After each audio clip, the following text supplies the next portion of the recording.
out another email, so everyone should be here. All right, well, good morning, y'all. Welcome to an interactive chat to support YouTube Student Affairs Professionals. Hashtag it's a webinar. Yes. I'm here with the amazing, awesome, wonderful Jen Brad. Now I'm gonna have to live up to all of that. Like, don't hype me up too much, man. Who always keeps it real. A little too real sometimes, but you know, I do what I can. And I am Sinclair Caesar, and we're gonna introduce ourselves and let y'all know what we're gonna cover today. So, Jen, you wanna tell everybody who you are? I am Jen Brad. I'm currently the Assistant Director of Student Life, well, one of the Assistant Directors of Student Life here at Loyola University, Maryland. My email address is on the screen. If you need to contact me for anything, I promise I will be nice. I have been in the field for about 7, almost 8 years. Going into my 3rd year here at Loyola. I have worked at Morgan State University, as well as Pace University, as well as the College of New Rochelle up in New York. I'm originally from Brooklyn, New York, and I am currently working on a PhD, as you can see in my email address, at Morgan State in Higher Education Administration. So if anyone has any specific questions related to pursuing a doctorate degree while working in the field, please let me know. Awesome, and I am Sinclair Caesar, also an Assistant Director of Student Life at Loyola University, Maryland. I did grad school at Rosemont College, graduated in 2012 with a degree in leadership. Went to undergrad at St. Peter's University in Jersey City, New Jersey, with a degree in communications. I'm a Jersey boy, grew up in Jersey, spent some time in Oregon, spent some time in Florida, I've been all over. Really passionate about leadership in terms of students and helping them to really find their voice. Love just taking on a mentorship role, trying to get more involved with working with students of color and people of color in general. And I have a huge passion for new student affairs professionals and grad students, because I'm like, yo, we are it. Like, we are here. Let's do some awesome work. Let's be empowered. So Jen and I are so glad to bring you this webinar today for free. And also, if you see in the chat box, if you're looking at us right now, if you just exit the full screen, you can see the live chat on the right hand side on that YouTube screen, and you can go make some new friends. We see Cordar is here, AKTWY Ford. Not sure what the real name is on that, but that's the username. Renard is here. A lot of folks are here right now, so thanks for tuning in. All right, so we're gonna cover today. I'm gonna go a little quickly through these slides so we can jump right in. We're gonna talk about how to have a strong start to your year, talk about prioritizing mental health and self-care, getting your calendar under control and staying organized. And we're gonna go through your questions, the questions that you submitted. Please spread the word about this. Go ahead and live tweet this thing if you can. If you're like, I can't do all those things at once, that's fine. But if you have the ability, go ahead and go to Twitter and hashtag it's a webinar. That's the hashtag for the webinar. So you can ask questions there. You can ask questions in this chat, but definitely put it on, see that this thing is happening, and they can go on over and join the conversation. All right. I just wanted to, I don't know if we're going to get to this, but I just wanted to have a disclaimer that a lot of you that signed up for the webinar, you have been awesome with sending us some wonderful, wonderful questions. Unfortunately, we only have an hour, so we might not get to every single question, but if you do want to touch base with us online, offline via email, we're gladly willing to answer your questions there and potentially send out, along with the recording and the ebook, our answers for those who might miss the questions. Yeah, definitely. And that's really, I want to just dovetail off what Jen is saying. That's really the point of this. This is like a beginning to a conversation that we can continue to have moving forward, no matter where you are in your career. Please keep in touch with us. You have my email because I sent you like 1 million emails. But definitely stay in touch with Jen Brad, because she is amazing, has so much wisdom. I definitely look up to her. And keep in touch with us. We're very accessible. We're laid back, so hit us up. And we are so glad you are here. All right, let's jump into this. So starting your year off strong, what does that mean? Well, that's really the reason why we're doing this. We know that summertime can be amazing, and then a couple of weeks pass, and then you're in training. So, when did we start our training, Jen? We started mid-July. Yeah. Yeah. Yeah.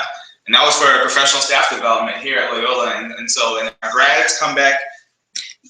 Monday is when we jump into high gear, and we don't stop until September. Yeah. Yeah. If you want to, in the chat box, go ahead and put when your trainings start. When is your student staff getting back? And we recognize that not everyone's in residence life. So if you have student staff in the summer or any kind of staff training, when do your trainings start? Go ahead and put it in the chat box. Let us know. But we know that it can be overwhelming to start a new job, to start a new position, to just start a new year. And there's so many things to do. And so really when it comes to starting the year off strong, the word that comes to mind for me personally, and Jim's definitely going to chime in the entire time, is intention. What do you want to bring to your position, and what do you want to get out of it? And so not just, I'm there to get a paycheck, I'm there to put some hours in and go home. You know you're working with people in a lot of ways. What are you wanting to bring to those people? And really, what do you want to bring those people for the 2017-2018 year? And I say that because sometimes when you're new, and I consider myself new all the time, you want to just do everything at once, and it puts you in a place where you feel like you're all over the place. So really focusing in on that intention and having a couple of goals of what you want to bring to your institution, what you want to bring to your students this particular year, and that can be a way for you to start off strong. So my background is in mental health, and we're going to talk about self-care and mental health a little bit later.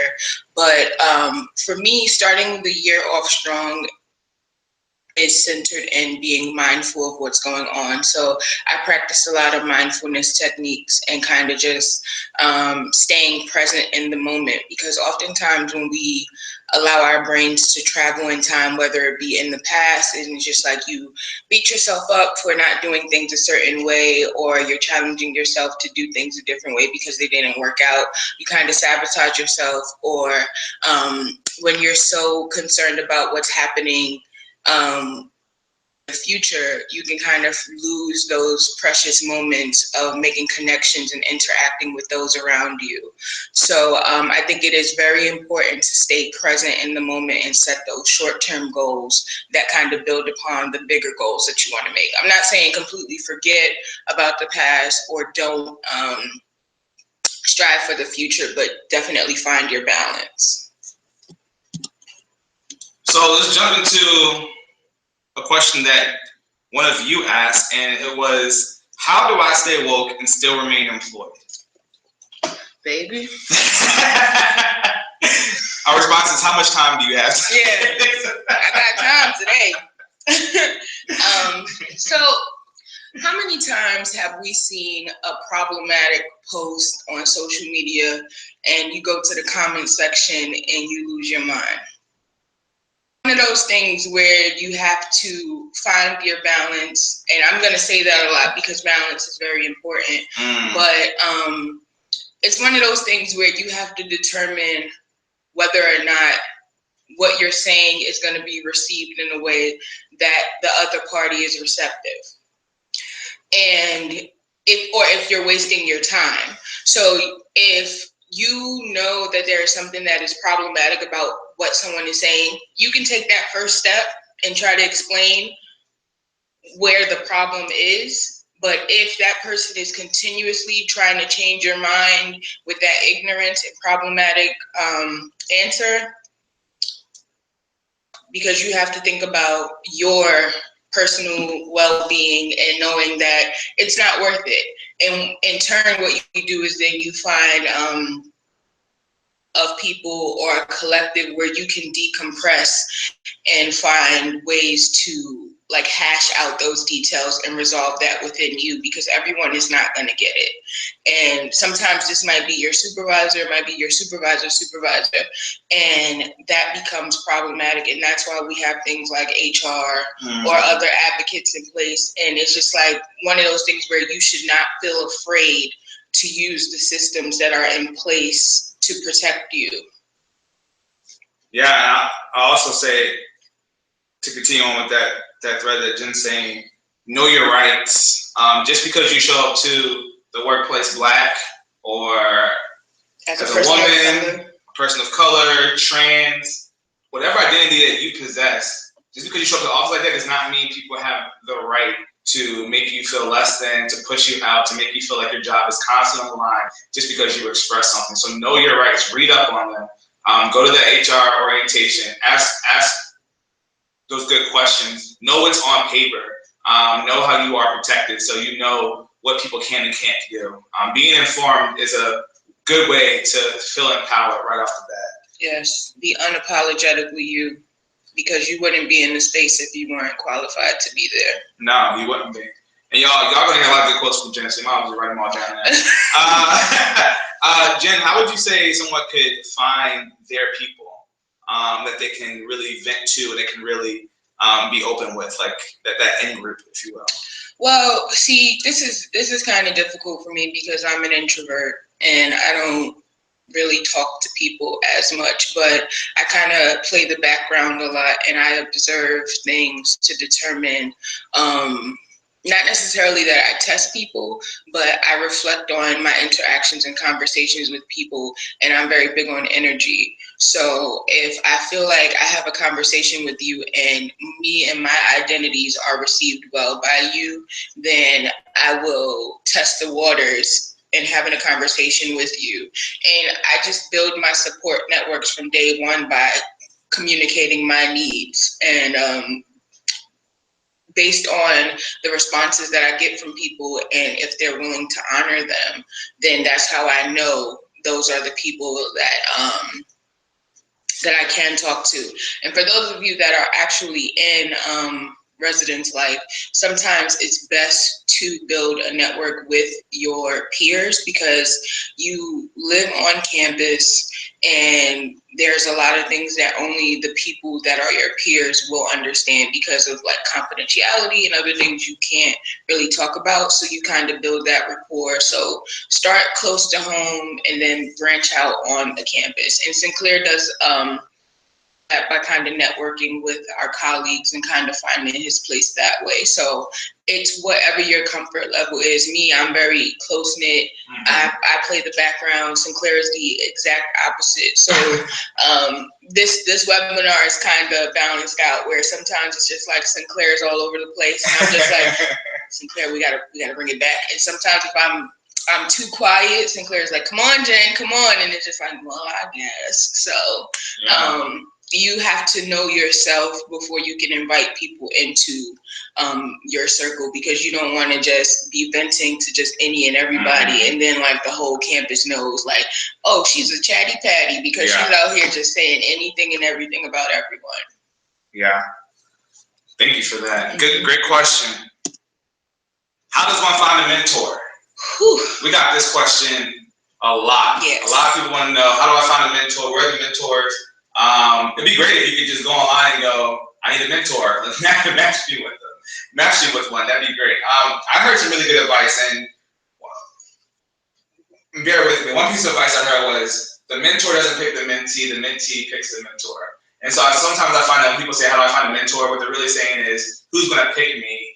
Who's going to want to work with me? Who's going to think that I'm worth sculpting and empowering and working with? And I think that it needs to be the other way around. Who do you think you like to work with who can get you the things that you need? So are you looking for resources? Are you looking for advice? Are you looking for somebody that you can vent to? Are you looking for somebody that can help you get that next position? Are you looking for somebody that can assist you on your job search? Do you just need somebody who's like been where you want to go? What are you actually looking for, and being clear on that? And so for me, with my mentors, I started with people that I work with closely. So I have one mentor, his name is David Surratt. He's awesome. I worked with him at St. Peter's when I was an RA. And then years later, I worked with him in grad school. And I just said it one day, I was like, David, I really consider you a mentor. And he took that in high regard, and he really appreciated that. And so I named it. I don't know if you always need to name it and go, hey, I think you should be my mentor. Can you be that person? I think it really is somebody that you do meet with, who you can't access. Maybe you schedule a time to meet, maybe you end up meeting like a couple times a year, but somebody that you trust and somebody that can really work in your best interest and who is thinking about you, and somebody who you can really be yourself with in a professional sense, and talk about things that really matter to you, and they're going to be able to give you what you need. I don't think a mentor is somebody that you meet with just one time and that's it. That's just a coaching session.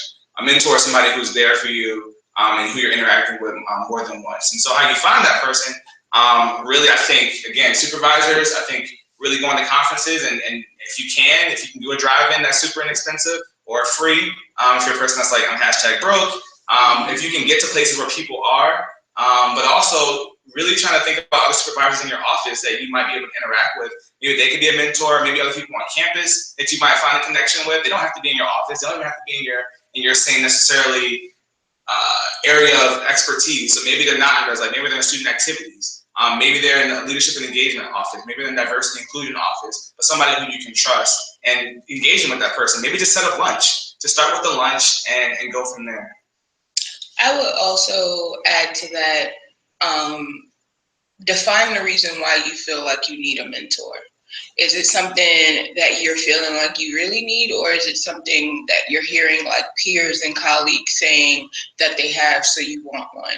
Because think about how a lot of us end up in student affairs. It's not like when you're 5 or 6, you're saying, I want to be a residence director, or I want to be an admissions counselor. A lot of us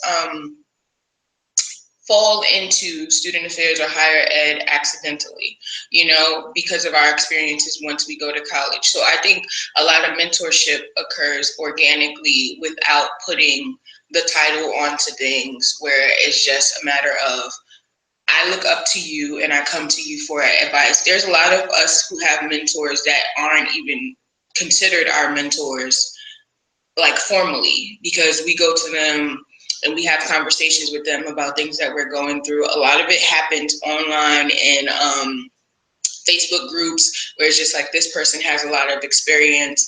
I talk to them regularly. And then some mentorship relationships are a bit more intense, where it's just like, oh, you're a part of my wedding, because friendships blossom out of it. So I think it really depends on you knowing what your needs are. And I agree wholeheartedly with what Sinclair had said about how to go about finding a mentor. But I think what's important first is determining why you feel you need a mentor and what mentorship looks like for you. Because I think that it's weird when you go to someone and say, hey, I want you to be my mentor. Yeah. And it's just like, what? what does that mean? Like, what do you want me to do? Because when you think about the people who are higher up in positions, when you ask them to be, when you add an added responsibility without any explanation of what that looks like, they tend to shy away from that. So you need to be able to articulate what that looks like, what your needs are, and how that will impact their lives. And honestly, mentors learn from mentees as well. So be sure that you're able to bring something to the table as well. Totally agree. How do I deal with microaggressions? This came up a couple of times too. And there's a little bit of delay. It's going to pop up on the screen in a second. How do I deal with microaggressions? This could be maybe like 20 webinars. Listen, I think that this is all about finding your voice and being able to check someone. What you don't want to do with microaggressions is respond with passive aggression, because what that does is create a toxic work environment. So again, like Sinclair mentioned, is knowing what your rights are and how to go about finding those safe spaces to report certain things and express how it is impacting your work environment. Some people might be like, well, I don't want to be a snitch. I don't want to be a tattletale. Your well-being is way more important than being verbally abused by someone. And some people claim that they don't know that they're doing it. Some people have never been called out on it. And if it is about you, again, be unapologetically you. So if someone is saying something to you, you need to check them on it, especially if it doesn't make you feel good. Now, when I say check them on it, I don't mean you call them out in the most malicious way possible because it upset you. It's one of those things where you pull them to the side and say, hey, when you say X, Y, Z, PDQ, this is something that really impacts me negatively, and I want to talk about it. and you go from there. Now, if they aren't receptive to it, or they belittle you or try to minimize it and say that you're overreacting, that's when you escalate it. And that's when you refer to some of the other things that are available at your institution. And if you can't respond in that moment, that's when you refer to that small group or that one person that you vent to, so that you can talk it out, so you're not acting on emotion when you are responding at first. Because I know for me personally, if I were to act on emotion, I cut no cards, and I will is fierce. And I might not have a job based on some of the things I might say to people if I feel like they have harmed me in such a way that there's a point of no return. So sometimes I got to take a step back, whether that be let me call my mama and tell her exactly what happened, and then express it in the way that I wish I could tell the person. And she'll calm me down because she birthed me. Yeah. But you just have to know yourself and find ways to articulate yourself. And this is not like silencing you or anything like that. It's just a matter of there's no need to get yourself upset and angry, because those are emotions that only you are dealing with. The other person will continuously say, well, Jen, she overreacted. And that's going to then make you more upset and escalate the situation. Definitely. And I'll say too, a lot of the advice that we're giving to you and the things that we've learned over the years, don't expect to get it all quote unquote right or feel completely empowered right from jump, like right from the beginning. You're going to mess up. You're going to have time where you go home and go, oh, I wish I would have said something. I wish I would have stood up for myself.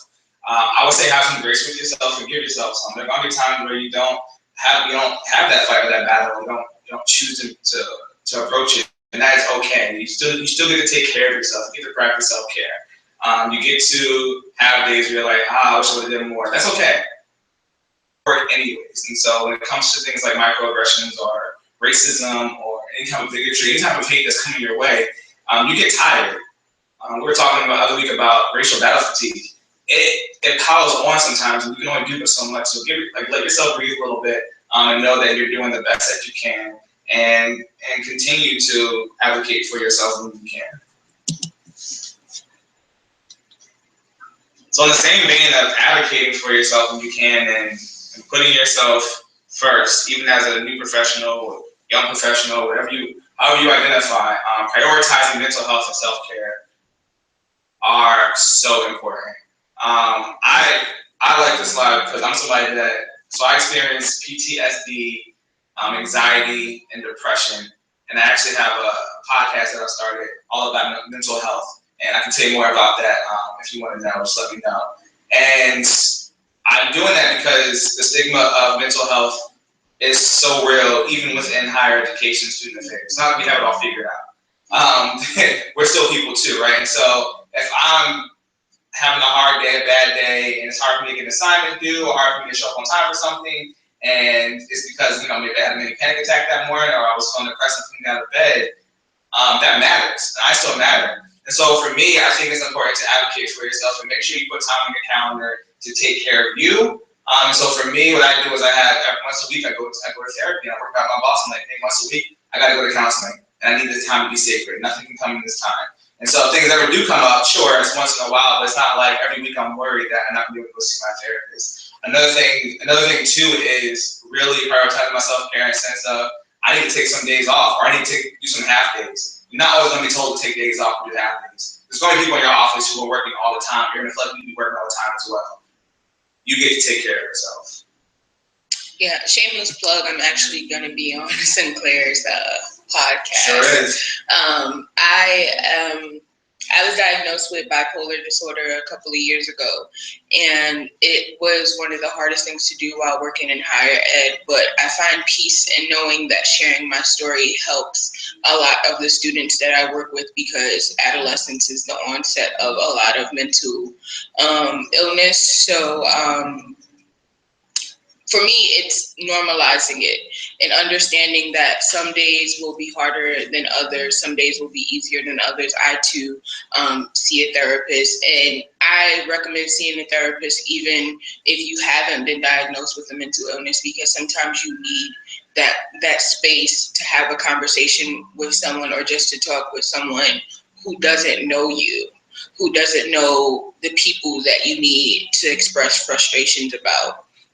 And I say that because oftentimes we get so caught up with being so PC and not sharing pieces of ourselves because we're afraid of vulnerability and who will use things against us and how small the field is and all of these other things. So I think that especially if you work in residence life and live on, it is very difficult to find your peace and like those moments to take care of yourself. Something as simple as getting a mani pedi is key. And anybody that knows me knows that I go religiously all 4 seasons. It could be snow on the ground and I'm still there, and my nail tech knows. Always on fleek. Yes. So looking into some of the free things that are in your city or state, reading a book that isn't like work related, binge watching a TV show, some of the simple things that many of us take for granted that we don't always get the opportunity to do because we're so worried about doing things at work. And that goes back to the mindfulness in terms of being present in the moment, taking a moment to meditate, or taking a moment to just sit and close your eyes and focus only on your breathing and not thinking, because sometimes we do need to turn our brain off because it goes into overdrive. And modeling that self-care trickles down to those that you work with, those that you supervise, if you supervise anyone, and it promotes a healthier environment, because sometimes we don't always practice a good work-life balance. I know I sure don't. So I want to acknowledge that our campus is immaculate, and so there's always landscaping happening. So if you hear leaf blowers in the background, that's what that is. So I want to ask a question to the group, because this is meant to be interactive, and you can respond on Twitter or you can respond in the live chat, however you like. What's something inexpensive that you like to do for self-care? Yes, something that we always looking for ideas. So what's something inexpensive or free, cheap, however you want to look at it, that you like to do for self-care? So go ahead and respond. Hit up that chat box, hit up Twitter, hashtag it's a webinar. Let us know. I'm actually going to share a resource that I like to use for self-care.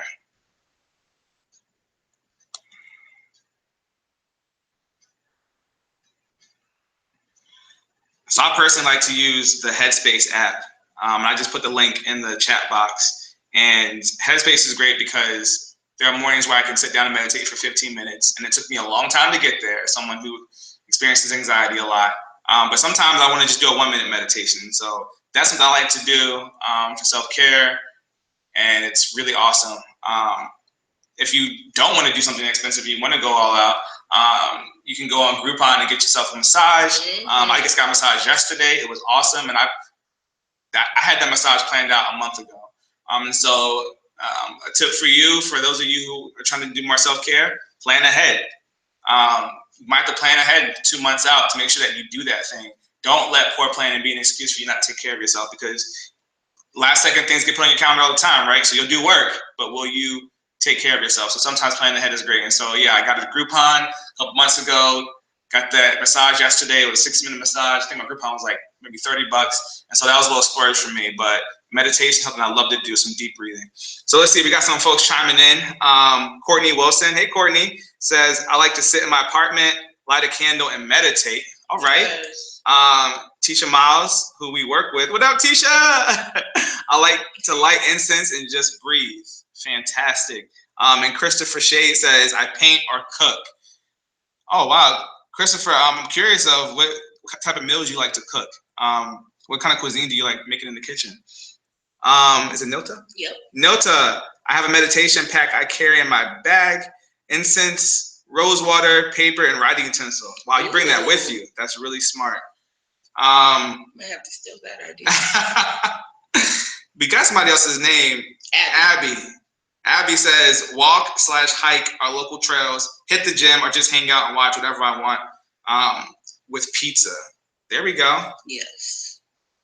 Amber Rice is in the house. When I was allowed to have pets on campus, going on a run or going for a walk with them. Love pets. I do. Awesome, y'all. Keep chiming in.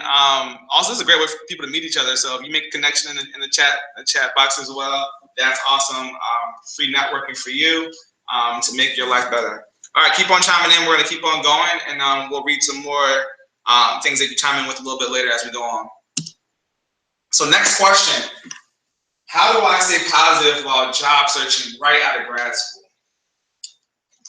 Jen, would you like to talk about that job search life? Yes, I had to sip my coffee for that one. Take your time. Sip. So I work with, prior to coming to Loyola, I worked with a lot of seniors that were job searching and kind of were getting discouraged because they would see their friends getting jobs, and these were friends that were in other fields like business or like psychology and things like that.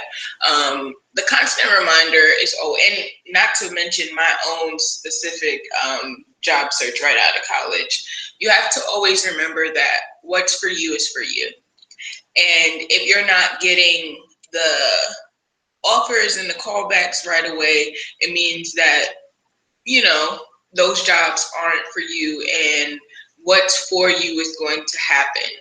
And is when I got the position at Morgan State, and it was quite the experience. And I will say that I learned so much in that position that I was prepared for just about anything. So I think that it is really important to not compare yourself to others. Like, your process is your process, and you have to trust that. And understanding that you might have to broaden your search, because in our minds, when we start the job search, it's just like we get very, very specific sometimes. It's just like, I only want to be in this location. I only want to work in this department or this entity of the university. But then as time goes by and you're not getting as many callbacks, that search gets wider and wider and wider. Yeah. But then that's when you have to take a moment and really assess why your search was so narrow to begin with. Was it just because that's where your experience lied, or you're modeling something where you saw someone else doing that and that's what you wanted to do? So you just have to be realistic and understand what it is that you want to do and why. I think that's pretty solid advice. And if you are somebody who a similar question to this, if you were somebody on the job search, if you were somebody, one person was like, what do I do if I know I'm only going to work for 1 year in this position? I'm going to be job searching again. If you want some more advice, is it okay for you to follow with you, Jen? Yes. Yeah, so follow with Jen and definitely ask those questions and continue the conversation. Job search is not a one-time pep talk thing. It can be growing, like we're just saying. So definitely want to have somebody in your corner who's supportive and knows exactly what they're talking about. Next question. Love this question. How do I feel confident in my abilities and advocate for myself? Ooh, confidence. Take it away. Where does confidence come from? Yeah, so I was talking to my mom today on the phone this morning while making breakfast. Almost burnt myself, by the way. Hashtag can't cook and talk on the phone at the same time. So like the longest hashtag ever. And I was telling my mom, because I'm a spiritual person, I was like, Mom, I'm trying to pray for patience with people. And she was like, baby, don't pray for patience, because all that means is that you're going to go through stuff. And I was like, what? She's like, yeah, like by you going through things, that helps you to get more patience. And so I say that because I think confidence comes over time. It comes by you going through some things, by you doing things. Confidence does not come by you sitting in your room and going, I'm going to be great, I'm going to be great, I'm going to be great. That's a good pump up. That's a good way to motivate yourself to at least show up. But true confidence, I think, comes from getting things done, seeing positive results, making it through some tough stuff, failing, and knowing that you are going to be okay when you get back at it. And so I went to it was called Realize, a regional entry-level institute, and it's part of McCool, so it's our Mid-Atlantic region's McCool I affiliation. And what we did was we had a session on like failure and how you bounce back, resilience. And the presenter said, imagine that you have two balls. One ball is made of glass, one ball is made of rubber. Here's what happens. If you drop that rubber ball, what happens? It bounces back, right? If you drop that glass ball, what happens? It breaks. And he said that often we think that we're dropping glass balls and that things are breaking and that things cannot be put back together, that we're just shattering everything. And he said that that's not the reality. The reality is we're often, if you drop the ball on something, it's often rubber and it can bounce back. And so you can bounce back. And so I find that I get confidence through time. I find that I get confidence through going through scary things. I find that I get confidence through messing up and taking feedback and also just going for it. And so when your boss gives you something that's really challenging, see it as a mark of they respect you and they think you can do it, but also see it as a way that you are going to gain more confidence. And know that it's going to take some time, and don't be fooled by social media. Everyone you see on social media, myself included, don't think everyone's out here confident and killing it in life. Everyone has more than one side of them. Some people, they got social media going on, they're quote unquote social media celebrities. They have real lives. And every day is not a great day. So I don't think anybody's walking around every day going, I got this, I'm going to crush it, and feeling like that. Everyone gets scared sometimes. So be affirmed in knowing that you are not alone and not feeling confident. Even seasoned professionals, middle professionals, they don't feel confident all the time. And this advocacy piece, I think Jen could speak to that really well. In terms of advocacy, it's just like, you have to know your needs and your non-negotiables and things that you need to speak up for. Again, it is very important to have a support network so that when you feel like you are at your wit's end and you can't speak for yourself, those people can kind of reinforce and reaffirm that you belong and that you are capable of doing anything. Because after those pep talks, that's usually when you can conquer the task and kind of speak up for yourself. A lot of the times, me specifically, I downplay a lot of what I do because I feel like this is what I'm supposed to be doing. This is what has to get done. Like, this is a part of the job. So when people tell me good job, I'm like, is this a compliment? Like, how do I take this? Like, I was supposed to be doing this. Yeah. So I think that for me, a lot of advocating for others teaches me how to advocate for myself. And that just comes from me having like these motherly instincts. I don't have any children, well, biological ones, that is, because I have about 280 that will be returning at the end of the month. And some new ones. Right. But I think that I take advice. I end up taking my own advice based on giving it to others. So if you have the opportunity to speak to yourself through someone else, a lot of the time that helps with advocacy for yourself. Mm.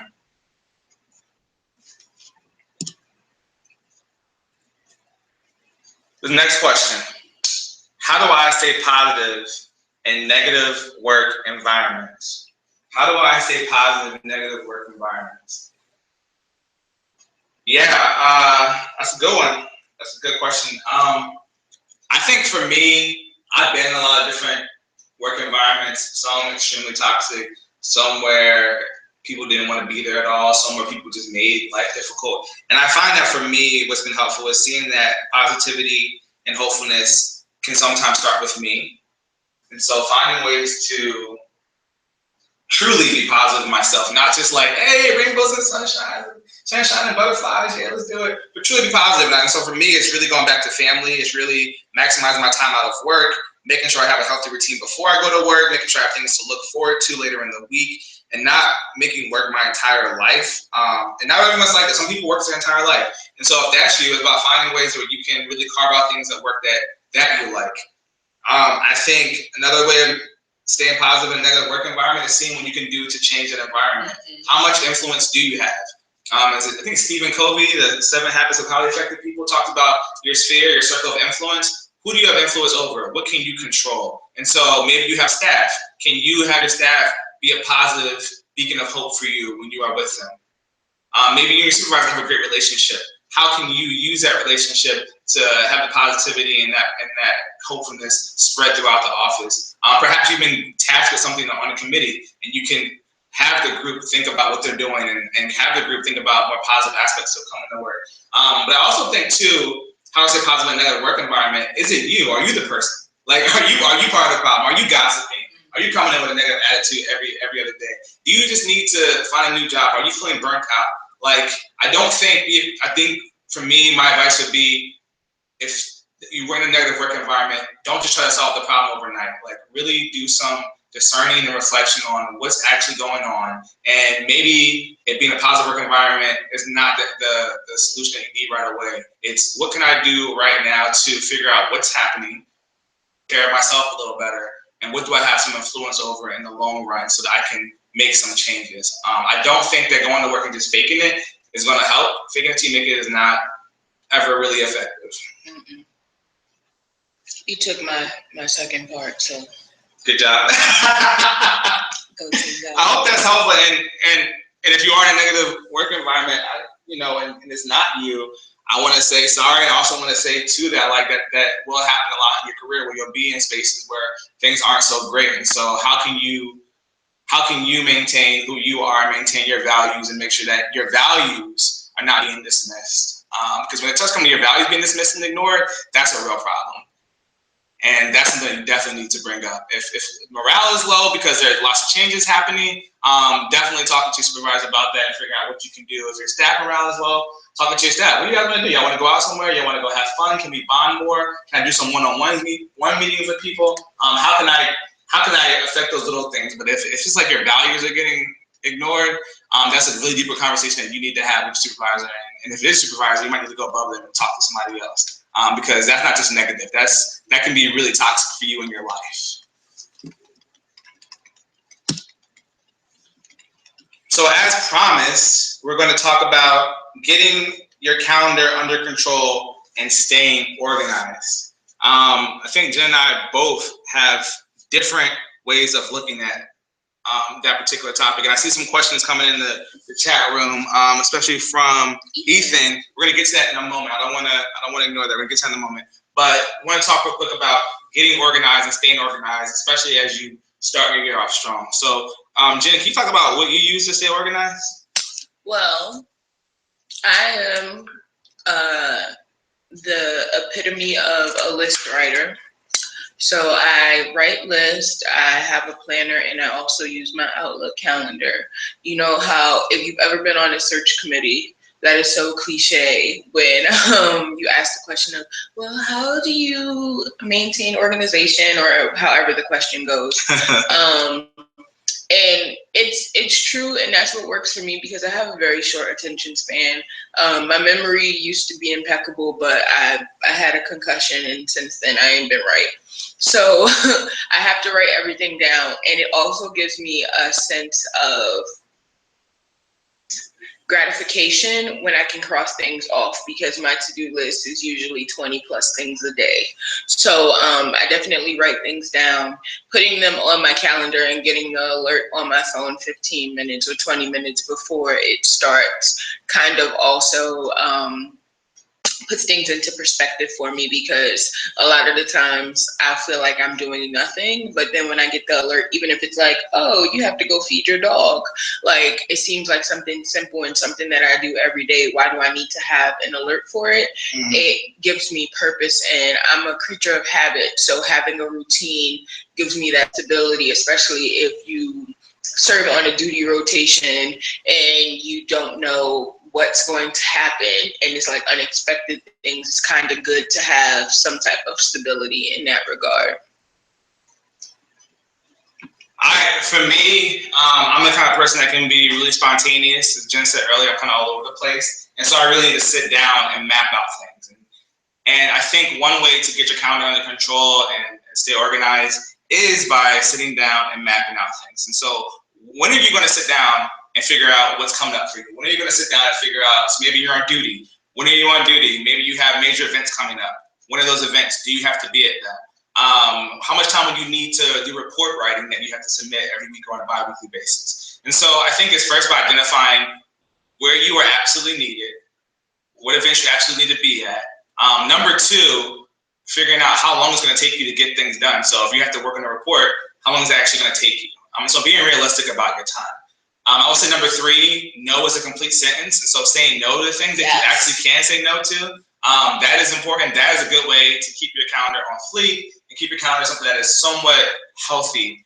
Because if you're saying yes to a lot of things, your calendar's going to be full. If you're the person that's constantly late to meetings, some of that might be it's just a busy first couple of weeks of a new job or busy couple of weeks of the semester. Okay, but that's you all the time. Really gotta look back, look and go, okay, am I giving myself enough time to get to that next thing? And so some things that are helpful techniques are reverse calendar planning. So if you have a big event coming up or if you have a meeting coming up, put that on your calendar, look at it and go, okay, before that date, what all has to be done? What has to be done the day before? What has to be done a week out, 2 weeks out, so that you can really, really have a realistic perspective of what you're doing. You have, what is it, a little over 160 hours in a week? I'm terrible at math. I don't know. Somebody in here is good at math. You don't have that much time if you don't use your time wisely. And so if you're on social media all day at work, if you are watching cat videos every Thursday and Friday at work, are you using your time as effectively as possible? For me, I had to learn to have shorter lunch breaks. And so like I love meeting with people for lunch, but big lunch breaks are running too long and that's keeping me from getting some things done. I'm gonna be stressed out at the end of the night. And so really thinking about where can you cut down on things, where can you cut down on those bad habits or habits that aren't really serving you well, and how can you have a wider perspective of what needs to get done. Just don't cut down on sleep. Don't cut down on sleep. And make sure you are eating. Yes. The basic needs to survive. Don't compromise those. Yes. So Ethan Johnson said, and this is going back to a different question that we had, and it was on this question: how do I stay positive in a negative work environment?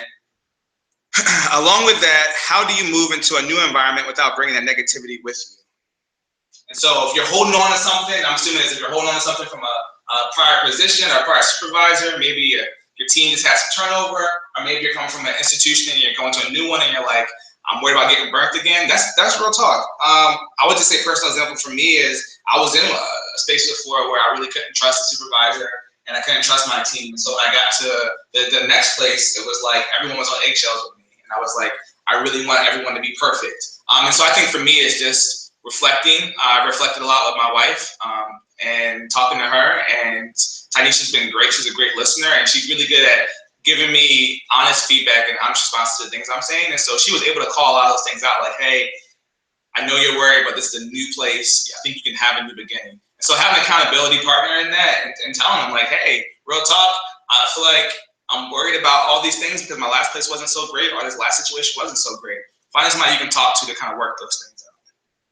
I also think that this is a good time to potentially speak to a therapist. And this speaks to my previous point of not necessarily having a mental illness and having a therapist, because sometimes you need to resolve an issue and we don't always want to burden those in our circle, or we may not have someone in our circle that understands exactly what it is or where we're coming from. So if you just speak to a therapist, because there are times where things impact us so negatively that it is debilitating and we don't necessarily know why. So when you speak to someone, you will then potentially be provided with techniques on how to deal with that. Me personally, I try to give everyone a clean slate and have hope that I am leaving one bad situation and going into something better that is going to improve me as a professional. Solid advice. Thank you for asking that question, Ethan. All right, so we recognize it's 10:49 Eastern Standard Time. So some of y'all are like, I got a meeting to go to. We are going to not go over that 10-minute mark, but we're going to finish up with a few more questions to make sure that we can get to the things that you wanted to know. And so another question was, how do I manage up? How do I manage up? And that was a newer term for me a couple of years ago. Remember, I didn't always know what that meant. And so managing up is, how do you advocate for yourself, advocate for your needs, get what you need from your supervisor? How do you maybe give them feedback and let them know what's like maybe they fell short or something. Maybe they didn't do something for you that you needed for you or your team or your organization.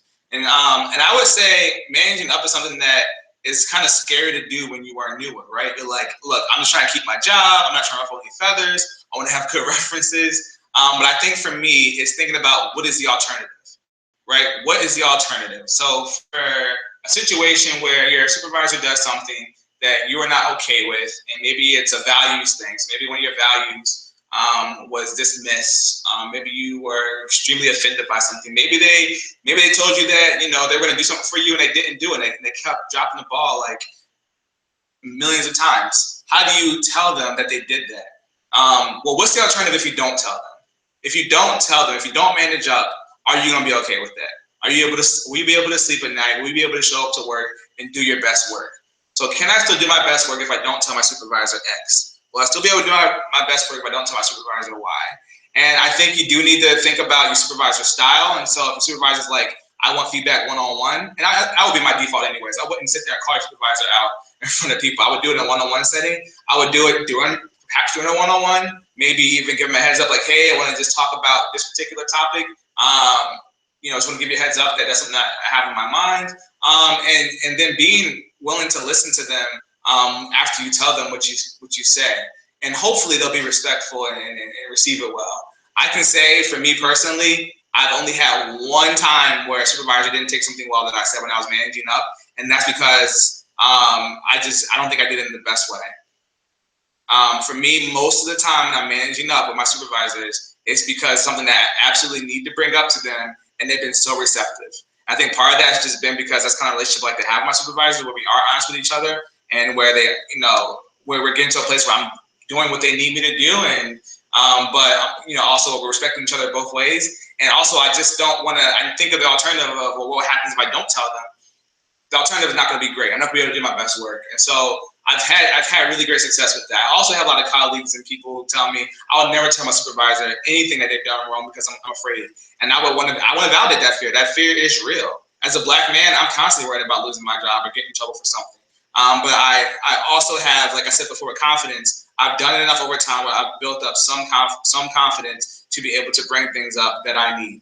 I'll say the other side of that is if you're constantly managing up, if you're constantly telling your supervisor what they need to do better, I don't think that's great either. So finding balance in that and being mindful in those decisions. So Abby said, love this. I'm struggling with some of this right now. My supervisor has the best poker face, so I have no idea of how to read her sometimes.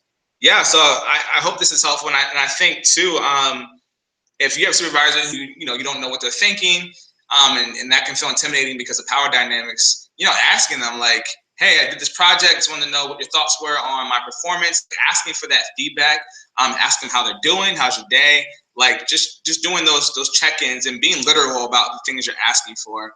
And sometimes people, they just have a face where you just can't read them at all, period, even if you're friends with them. But when you bring power dynamics into things, it multiplies things times 20, right? Like as soon as you tell a person that this person's in power, everything is constantly on watch now. You're constantly being very speculative of what that person is presenting to you. So that's real talk. What does it take to succeed in the field? And this question had caveats to it, like, what does it take to succeed in the field in terms of personality traits, in terms of skills, experiences needed? What does it take to succeed in the field? And Jen had a great reaction to this question. I don't know if you remember what you said. Yeah, we had concluded on what it takes to succeed in the field. It's kind of like do your job well and do as best you can, but also bring yourself. Like there's no one personality trait that this field needs. Like we need everybody. Like don't get it twisted. Yes. I would also say don't take yourself too seriously. And I don't mean that in a harsh way at all. What I mean by that is